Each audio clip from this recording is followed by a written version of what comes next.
తమ ఇరువురి ప్రతిభలకు ప్రసన్నులమయ్యాం.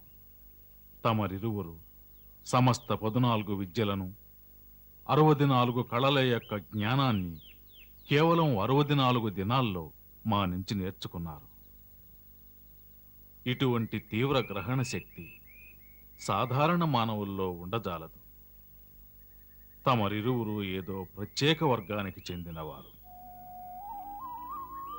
ఇటువంటి తేజస్సులు ప్రతిభావంతులైన శిష్యులను పొందిన ఏ గురువైనా ధన్యుడవుతాడు. అందువల్ల మేము తమకు జ్ఞానాన్ని ప్రసాదిస్తాం. అది సాధారణ శిష్యవర్గానికి ఇవ్వలేనిది.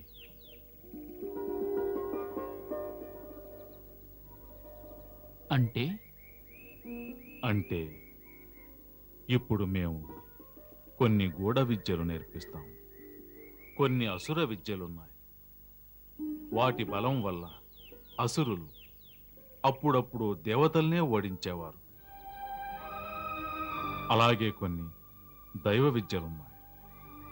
వాటి బలం వల్ల దేవతలు ధర్మరక్షణలోనూ దుష్టులను సంహరించటంలోనూ సఫలమయ్యేవారు.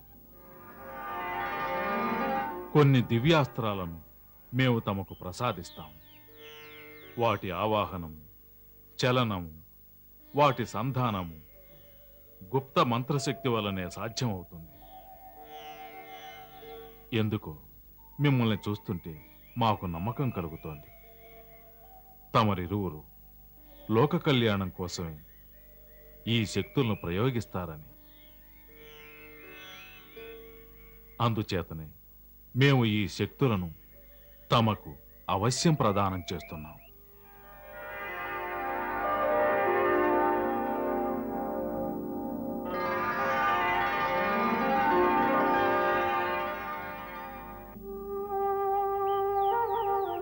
తామెవరో మేమెరుగకపోయినా మాత సరస్వతి యొక్క సందేశం పదే పదే మా అంతరంగంలో స్పష్టముగా ప్రతిధ్వనిస్తోంది. ఓ సాందీపని, ఇటువంటి శిష్యులు ఎన్ని జన్మలెత్తినప్పటికీ లభించరు. కనుక నీకు తెలిసిన విద్యలన్నీ వారికి నేర్పించు. నీ జ్ఞానమనే జ్యోతిని వీరి చరణాల వద్ద వదిలివేయి. అంతేకాదు, దేన్ని మనసులో దాచకుండా సమస్తం ప్రదానం చెయ్యి. అంతే నీకు మేలు జరుగుతుంది. సాందీపని, దేన్ని మనసులో దాచకుండా సమస్తం వారికి ప్రదానం చెయ్యని మాత మాకు ఆజ్ఞనిచ్చింది.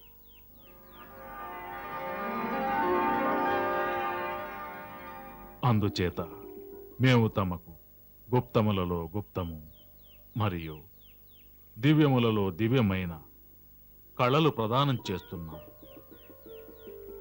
ఇప్పటి వరకు మేము తమకు నేర్పించిన కళల యొక్క జ్ఞానం వల్ల జీవితంలో విజయం ప్రాప్తిస్తుంది. జీవించే కళల్ని మీరు నేర్చుకున్నారు. ఇప్పుడు మేము మరణించే కళను తెలియజేస్తాం. మరణించే కళ? అవును, మరణించే కళే. ఈ కళ ద్వారా ప్రాణులకు అతి సులభంగా మోక్షప్రాప్తి కలుగుతుంది. అంటే మోక్షాన్ని ప్రసాదించే కళ అంటారా? మోక్షాన్ని ప్రసాదించే కళే. పైగా సులువైన కళ. మోక్ష ప్రాప్తికి అంత సులువైన కళ? అవును. శాస్త్రానుసారం మానవ జీవిత లక్ష్యం 4 విషయాలను సాధించడం మాత్రమే. ధర్మ, అర్థ, కామ, మోక్షాలు. మానవులు తమ జీవితంలో కేవలం 3 మాత్రమే పొందగలుగుతున్నారు. అవేంటంటే ధర్మం, అర్థ, కామాలు. 4వది వీటన్నింటికంటే ఘనమైంది, మోక్షం. దాని యొక్క ప్రాప్తి అతనికి మరణించిన తరువాతే కలుగుతుంది. ఆ ప్రాప్తము అతనికి మరణ కళ తెలిసి ఉంటేనే. గురుదేవా, ఈ గూఢ రహస్యాన్ని తమరు దయచేసి మాకు వివరంగా చెప్పండి. చూడండి, శాస్త్రానుసారంగా మృత్యు సమయంలో ప్రాణి మనసులో ఏ భావాలు కలుగుతాయో వాటిని అనుసరించే అతని స్థితిగతులుంటాయి. కావున మరణ సమయంలో ప్రాణి తన మనస్సులో సంపద, వైభవం, ఇల్లు వాకిలి, భార్యాబిడ్డల గురించి భవబంధాల నమితంగా పెంచుకున్నట్లయితే వారి ఇచ్ఛానుసారంగా వచ్చే జన్మ కలుగుతుంది. ఈ ప్రకారంగా జన్మ జన్మల చట్రం మధ్య ప్రాణి తిరుగుతుంటాడు. కానీ మరణించే సమయంలో ప్రాణి ఇహలోకంలోని మమతానురాగాలన్నింటినీ మరచి కేవలం శ్రీహరి చరణాల మీదనే మనసు లగ్నం చేసి ప్రాణాలు త్యాగం చేసినట్లయితే ఆ క్షణంలోనే ప్రాణికి మోక్షం ప్రాప్తిస్తుంది. ఇదే మరణ కళ.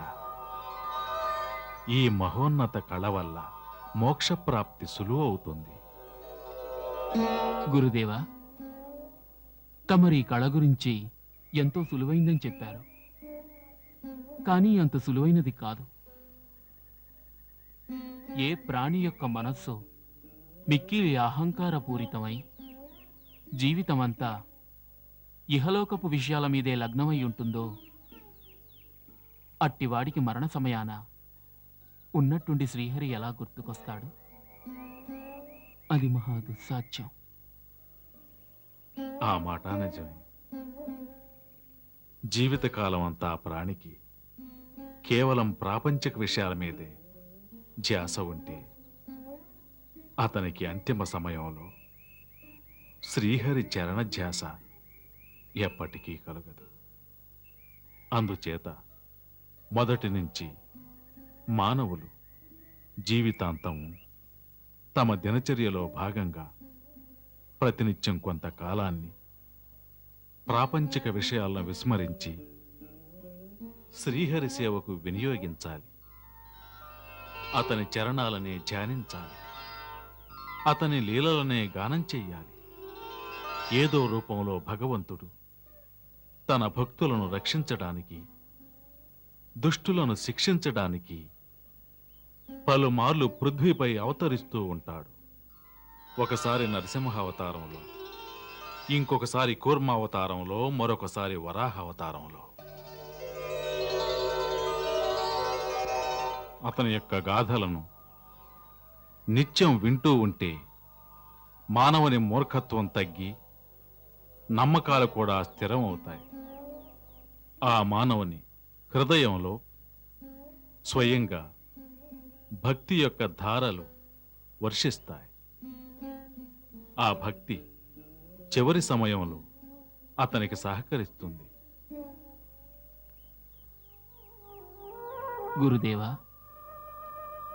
మాపై దయతో ప్రసన్నులై మాకు శ్రీహరి యొక్క అవతారాల గాథలను వివరంగా వినిపించండి. వాటిని వినడం మూలంగా భగవంతునిపై మనసు లగ్నమవుతుంది.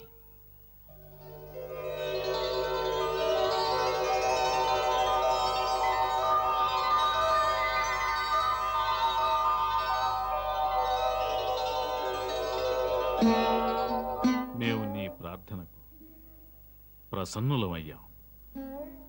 ఎందుకంటే భగవంతుని అవతార గాథలను ఎన్నిసార్లు చెప్పినా విన్నా అంతకంతకు భూమి మీద వాతావరణం భక్తిమయము, పవిత్రము అవుతుంది. ఆ విధంగా సమస్త ప్రాణులకు మేలు జరుగుతుంది. ప్రథమంగా నే చెప్పబోయేది వరాహ అవతారం. అందులో స్వయంగా ధరిత్రిని ఉద్ధరించడానికి భగవంతుడు వరాహ రూపాన్ని ధరించాడు. ఆ సమయంలో ఇద్దరు